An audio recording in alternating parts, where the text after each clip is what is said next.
पुणे जिले के भोर तहसील के नसरापुर में 3.5 साल की मासूम बच्ची से दुष्कर्म कर उसकी निर्मम हत्या करने के मामले में दोषी भीमराव कामथे को विशेष न्यायालय ने फांसी की सजा सुनाई है। पीड़ित बच्ची सोलापुर की रहने वाली थी, इसलिए इस फैसले के बाद सोलापुर में विभिन्न संगठनों और नागरिकों ने संतोष व्यक्त किया है। लोगों का कहना है कि महज 55 दिनों में अदालत द्वारा फैसला सुनाया जाना न्याय व्यवस्था की तेज कार्रवाई का उदाहरण है।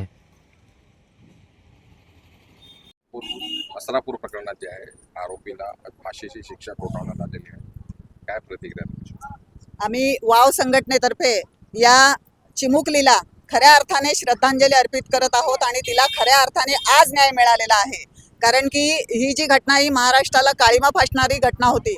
देशात अशी कुठेही अशी घटना घडली तर याच पद्धतीवर याच धर्तीवरती न्याय मिळावा अशी आम्ही अपेक्षा व्यक्त करतो। तसेच माननीय मुख्यमंत्री देवाभाऊ यांनी शब्द दिलेला होता की मी फास्ट ट्रॅक कोर्टामार्फत ताबडतोब आणि त्वरित निकाल लावून घेतो, तो शब्द आज त्यांनी पाळलेला आहे।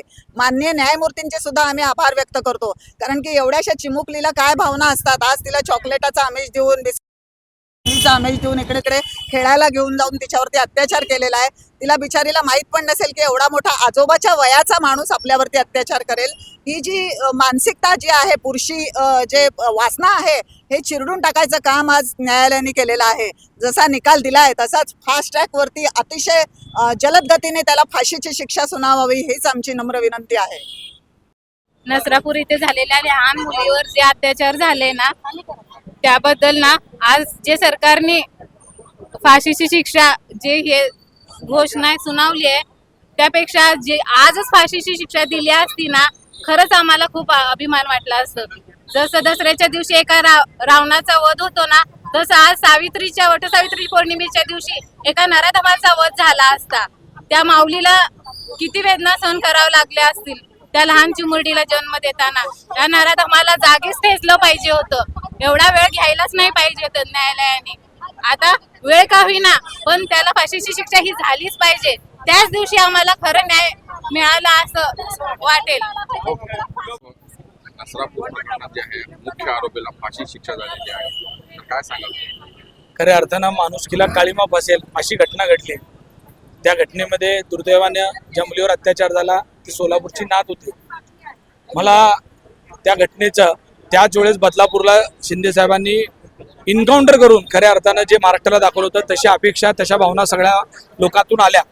पण 55 दिवसामध्ये या सरकारने पाठपुरावा करून न्यायदेवतेने न्याय देऊन त्याला फाशी दिलेली आहे। पण तुम्हाला माहित आहे की आपल्याकडच्या न्याय प्रणालीमध्ये माफीची कमी व्हावी शिक्षा, त्याला कुठेतरी दयेचा अर्ज, या सगळ्या गोष्टीत त्याला कुठेतरी वेळ जाईल असं आम्हाला भीती वाटते। त्याच्यामुळं ज्या पद्धतीनं 55 दिवसामध्ये फाशी दिली आहे तसं विदिन काही दिवसामध्ये त्याला खऱ्या अर्थानं फाशी दिली पाहिजे। फाशी देत असताना सार्वजनिक ठिकाणी फाशी देऊ शकतो का हा निर्णय सरकारने घेतला पाहिजे। ह्याच्यासाठी का तर हा फाशीचा निर्णय ही सगळी बघून ह्याच्या पुढे अशा गोष्टी करताना या महाराष्ट्रात कुठलाही माणूस दजावला पाहिजे, या भारतामध्ये दजावला पाहिजे। अशा पद्धतीचा कठोर कायदा आपल्याला आणणं ही काळाची गरज पडलेली आहे। सरकारने या पुढच्या काळामध्ये ज्या काही अत्याचाराचे प्रकरण आहेत ते 90 दिवसाच्या आत माइंडेटरी केलं पाहिजे, की कंपल्शन केलं पाहिजे। 90 दिवसाच्या आत निकाल लागला पाहिजे, नाहीतर 90 दिवसात चार्जशीट, मग त्याच्यानंतर वर्षानुवर्ष तो निकाल लागतो। असं न होता 55 दिवसात निकाल लावला, त्याबद्दल आभार आहे। पण आता किती दिवसात त्याला फासावर खरोखर लटकवलं जात आहे याकडे आम्ही सोलापूरकर म्हणून बघतोय। नागरिकों ने मांग की है कि दोषी को जल्द से जल्द फांसी की सजा पर अमल किया जाए, ताकि ऐसे अपराधियों में कानून का डर पैदा हो। फैसले के बाद लोगों ने कहा कि मासूम बच्ची को आखिरकार न्याय मिला है। सोलापुर से ज्येष्ठ पत्रकार शाहजहां अता की रिपोर्ट।